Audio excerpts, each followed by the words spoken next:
Hello friends, आज हम discuss करेंगे डिटैच प्रॉपर्टी टाइप्स के अंदर फर्दर कितने तरह के स्टाइल्स होते हैं।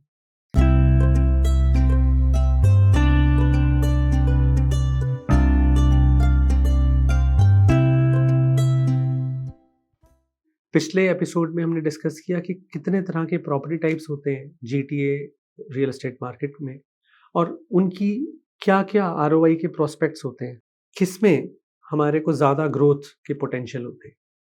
इस एपिसोड में हम बात करेंगे एक्सक्लूसिवली सिर्फ डिटैच प्रॉपर्टीज के बारे में और उनके अंदर कितने फर्दर सब क्लासिफिकेशंस होते हैं।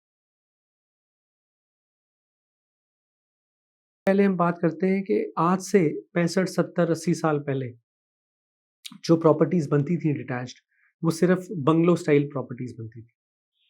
वो इसलिए क्योंकि जगह की कोई स्कैरसिटी नहीं थी, जगह की कोई कमी नहीं थी। तो बिल्डर्स जो है वो लॉट काटते थे और लॉट पे एक ही लेवल पे लिविंग, डाइनिंग, किचन, 3 बेडरूम्स या 2 बेडरूम, वॉशरूम सब कुछ एक ही लेवल पे होता था। क्योंकि लॉट चौड़े थे, वाइड थे। जनरली आप देखोगे कि पुराने जो घर बंगलोज़ होते हैं वो सारे 60 फुट, 65 फुट, 75 फुट, 85 फुट ऐसे भी लॉट होते हैं और डीप होते हैं वो 120, 125, 140, कभी-कभी 200, सवा 200। तो क्योंकि लॉट वाइड होते हैं तो इसीलिए वो बंगलो स्टाइल प्रॉपर्टीज़ बनती थी 65-70 साल पहले। और इन प्रॉपर्टीज़ की खासियत ये होती है कि इनमें मान लीजिए ऊपर 1100 साढ़े 1100 स्क्वायर फुट स्पेस है, तो अगर उनकी बेसमेंट है तो बेसमेंट भी 11 साढ़े 1100 स्क्वायर फुट की बेसमेंट है। तो अगर आप इन प्रॉपर्टीज़ में ऊपर आपने अच्छे से उसको एस्थेटिकली अपडेट कर दिया और नीचे से भी आपने उसको लिवेबल बना दिया बाय फर्निशिंग द बेसमेंट, तो एक अच्छा खासा 2200-2400 स्क्वायर फुट का स्पेस आप क्रिएट कर सकते हो at such a wide lot.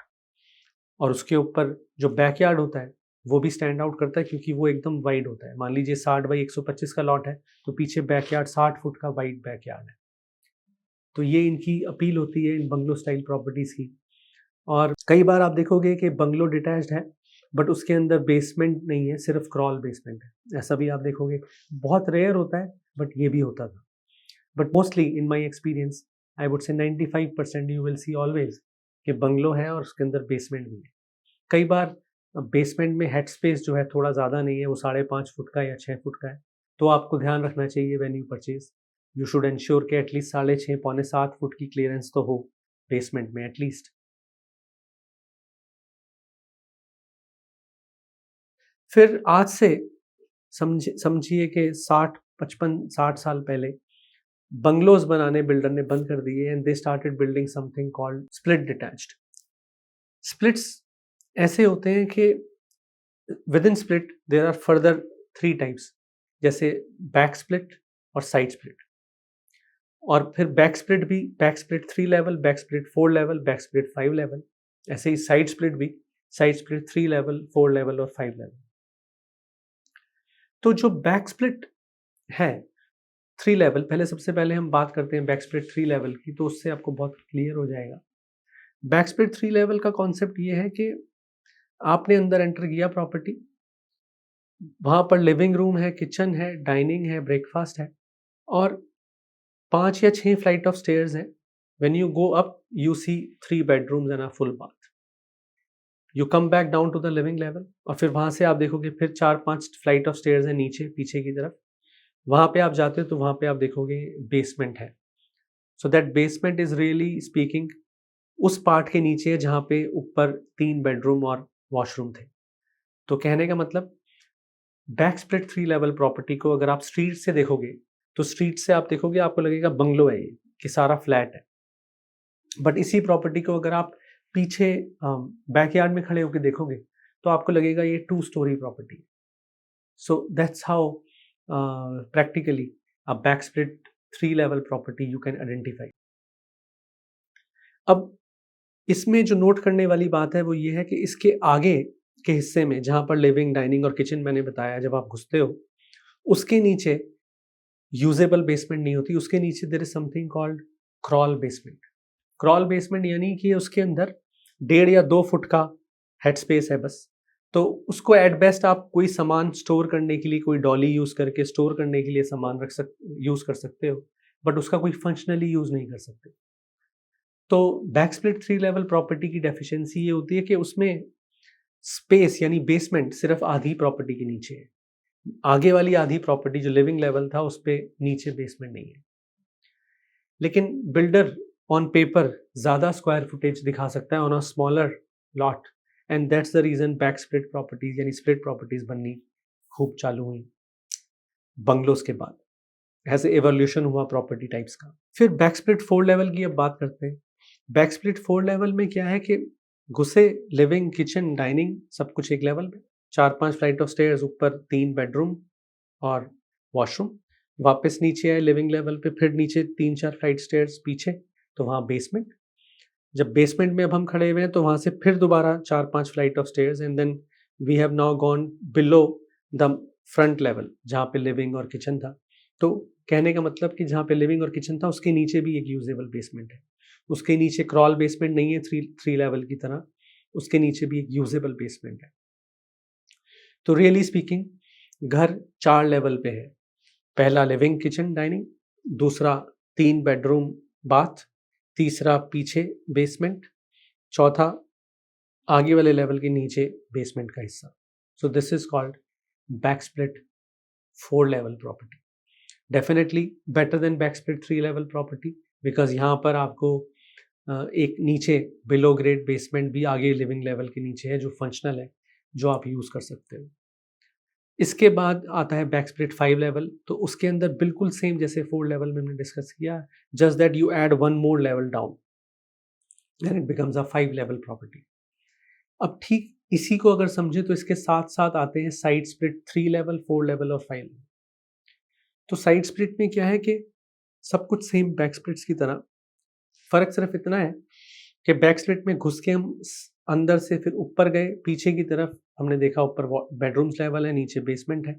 Side split में क्या है कि हम घुसे, लिविंग, किचन, डाइनिंग सब कुछ है, और फिर लेफ्ट साइड में या राइट साइड में स्टेयर्स जा रही हैं ऊपर, और वहाँ पर बेडरूम्स और बाथ है, और फिर वापस नीचे आए और नीचे गए तो वहाँ पे फिर बेसमेंट है। बाकी सब कुछ सेम। अगर 3 लेवल है तो मतलब नीचे क्रॉल बेसमेंट है लिविंग एरिया के नीचे। अगर 4 लेवल है तो वो यूजेबल बेसमेंट है। 5 लेवल है तो उसमें एक और स्लैब है, एक और नीचे बेसमेंट है। तो ये हुई बात हमारी स्प्लिट प्रॉपर्टीज की। तो सबसे पहले थे हमारे बंगलोज, फिर उसके बाद स्प्लिट्स बनने चालू हुए 50 फुट के लॉट में, 55 फुट के लॉट में, वाइड लॉट में। स्प्लिट भी 2 तरह की, साइड और बैक स्प्लिट। उसके बाद आज से समझो 30 साल पहले, 35 साल पहले स्प्लिट्स भी बनने बंद हो गए, and there is something which came up called 2 storey. जो आजकल आप घर देखते हो कन्वेंशनल जो प्रॉपर्टीज,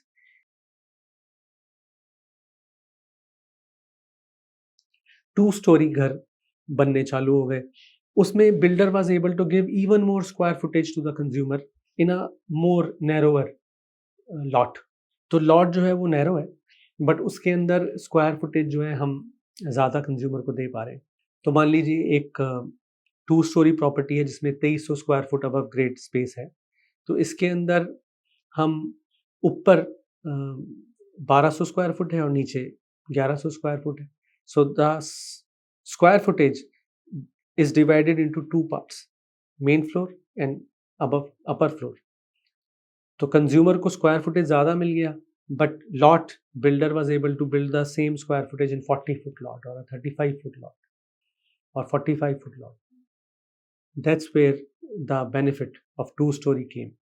और फिर उसके बाद 2 storey really caught up in a big way. और इसमें क्या फ़ायदा हो गया कि प्राइवेसी रही, कि जो हमारा बेडरूम लेवल होता है वो प्राइवेट है, उसका एक्सेस स्टेयर से है, ऊपर जाके है। तो जो आपका लिविंग लेवल है वो एक्सपोज्ड है। तो जब भी कोई गैदरिंग हो, गेस्ट आए घर पे, तो आपका सिर्फ जो लिविंग लेवल है वो एक्सपोज्ड है, एंड आपका जो बेडरूम लेवल है वो अनटच्ड है और वो प्राइवेट ही रहता है, ऊपर रहता है। So this was another reason कि क्यों हिट हुआ जो 2 स्टोरी का कॉन्सेप्ट था। फिर अगर आप अभी देखोगे तो जीटीए में ऑलमोस्ट 3-4 साल से नया कॉन्सेप्ट आया कि जहाँ पर बिल्डर क्या करते हैं कि वो डिटैच घर है, बट वो 3 स्टोरी डिटैच्ड है। मतलब उन घरों में बेसमेंट है, उसके अलावा मेन फ्लोर है, उसके ऊपर एक और फ्लोर और उसके ऊपर एक और फ्लोर। तो उसमें वो 4,500 स्क्वायर फुट का 5,000 स्क्वायर फुट का घर ऑन पेपर कंज्यूमर को दे सकता है। बट द कैच इज कि the living is little bit vertical. तो ये ऐसे इवोल्यूशन हुआ प्रॉपर्टी टाइप्स का विद इन डिटैच्ड। और ऐसे ही अगर आप सेमी डिटैच देखोगे तो सेमी डिटैच में भी आप पाओगे कि बंगलोज बनते थे, फिर स्प्लिट बैक स्प्लिट बनते थे सेमी डिटैच्ड, और उसके बाद फिर 2 स्टोरी सेमी डिटैच बनने शुरू हुए, और फिर 3 स्टोरी सेमी भी आप देखोगे। और एक नया कॉन्सेप्ट जीटीए में आया है semi detached which is back to back. तो वो 3 स्टोरी सेमी है, उनमें कोई बैकयार्ड नहीं है और वो बैक टू बैक होते हैं। तो बेसिकली वो एक क्वाड की तरह प्रिपेयर होते हैं, जहाँ पर एक 45 फुट बाई 100 फुट के लॉट में बिल्डर क्या करता है कि 4 यूनिट्स, उधर 2 सेमी और इधर 2 सेमी, और उनकी जो फ्रंटेज और विड्थ है वो है 22 बाई 45। तो बैक टू बैक बोलते हैं इसको, कि इसमें कोई बैकयार्ड नहीं है। और उसको कंपनसेट करने के लिए वो क्या करते हैं कि अबव गराज एक पैटियो दे देते हैं, and that's how they do it, and this is called back to back semi, and you will see often back to back towns also. So I hope it overwhelming नहीं था, but you got some clarity कि detach property कितनी तरह की होती है। To recap, सबसे पहले बंगलो थे, वाइड लॉट होते थे, उसके बाद स्प्लिट्स बनने चालू हुए, थोड़े और नैरो हुए लॉट्स, और कंज्यूमर को स्क्वायर फुटेज थोड़ा ज़्यादा बिल्डर ने ऑफर करना शुरू किया ऑन पेपर। उसके बाद फिर स्प्लिट्स भी बनने बंद हो गए, एंड देन कॉन्सेप्ट्स आया 2 स्टोरी प्रॉपर्टीज़ का, जो हम आजकल देखते हैं कन्वेंशनली, और they got in a big way, और 2 स्टोरी प्रॉपर्टीज़ जो हैं फिर खूब चली। और अब आप देखते होगे और आपने ऑब्जर्व किया होगा कि बिल्डर अब बहुत छोटे-छोटे 30 फुट के लॉट में, 28 फुट के लॉट में भी सिंगल कार गराज डिटैच घर बना देता है, और 35 फुट में भी, 32 फुट में भी डबल कार गराज डिटैच घर बना देता है। तो ये सब चीज़ें अब होती हैं कि कम से कम लॉट यूज़ करके, स्पेस यूज़ करके कैसे ज़्यादा से ज़्यादा घर हम बना सकें, बिकॉज़ वहीं पे बेनिफिट है जो बिल्डर्स कम्युनिटी हमेशा इंश्योर करना चाहती है कि भी वो सेव्ड हो। और दिस इज़ ऑल अबाउट कि कैसे एवोल्यूशन हुआ जीटीए में रियल एस्टेट का। अगर आपको ये एपिसोड अच्छा लगा हो तो ज़रूर आप इसको शेयर करो अपने फ्रेंड्स, कोलीग्स और फैमिलीज़ के साथ। और बहुत जल्दी मैं आपको मिलता हूँ अगले एपिसोड में। इस बीच अगर आपको कभी भी रियल एस्टेट की रिक्वायरमेंट्स हो तो ज़रूर आप रीच आउट करो एलिक्सर में। हमारी team is there to provide the very best what can happen in real estate. Thank you.